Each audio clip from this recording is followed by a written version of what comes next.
Hi, I am Burak Zafer Akalın.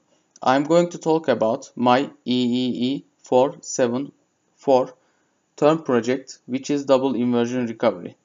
Let's talk about outline. First, I am going to start with inversion recovery and its subtitles, such as what is inversion recovery, mathematical background.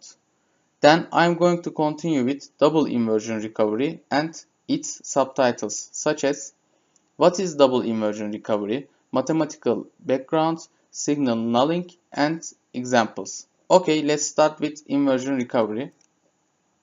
Inversion recovery is used to suppress signal which comes from the particular tissues. Generally, inversion recovery technique is implemented for brains because there are several types of tissues such as CSF, white matter, fat, and gray matter. Inversion recovery is type of conventional spin echo sequence, but in IR sequence there is an additional 180-degree inverting pulse at the beginning of the sequence. There is an additional parameter which is inversion time. Okay, let's focus on inversion recovery deeply. 180-degree pulse directs the longitudinal magnetization to opposite direction. Magnetization grows until the 90-degree pulse. Excitation pulse rotates the magnetization to transverse plane. Okay, let's continue with mathematical background. This is the path of reaching the last formula.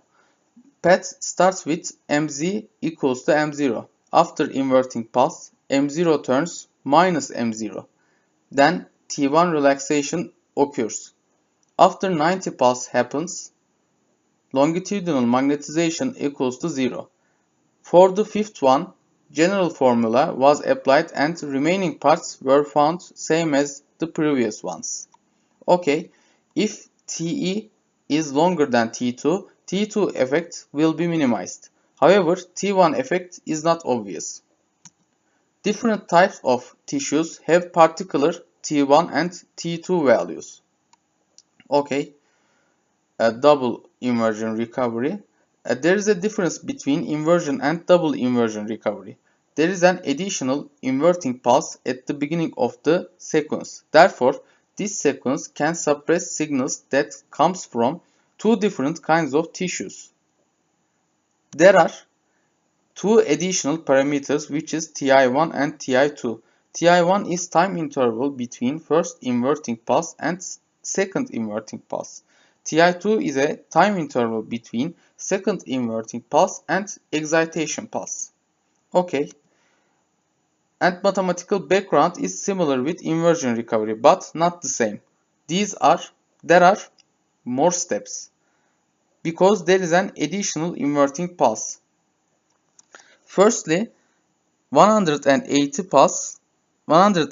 degree pulse directs the longitudinal magnetization to opposite direction. Then, until the second 180 degree pulse, magnetization grows.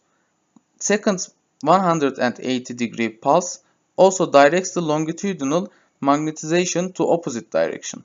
Then until the second 90 degree pulse, magnetization occurs. 90 degree excitation rotates the magnetization to transverse plane.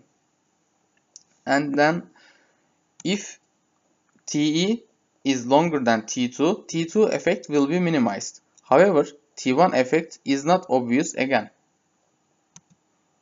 Then Ti1 and Ti2 values were calculated with MATLAB because there is an equation of Ti2 as a function of Ti1. Ti2s were plotted for two different tissues, which are CSF and fat. The intersection of points of the plots gives us Ti1 and Ti2. Besides, here Tr is 5000 milliseconds. Okay, first example is about gray matter suppression. Here gray matter can be observed with black colors inside the brain. And let's talk about the second example. Second example is about white matter suppression. White matter can be observed again with black color inside the brain. Thank you for listening.